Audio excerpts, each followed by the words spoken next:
રીતે કામ કરે છે તે આપણે જોશું.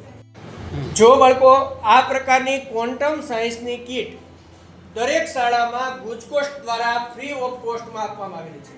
તો આ ગુજકોસ્ટ દ્વારા જે ક્વોન્ટમ સાયન્સની કીટ આપેલી છે તેમાં ઘણી બધી એક્ટિવિટી છે, જેમાંની આપણે અત્યારે એક એક્ટિવિટી કરશું જેમાં સોલાર પ્લેટ આપેલી છે. આ સોલાર પ્લેટ કઈ રીતે કામ કરે છે તે આપણે જોશું.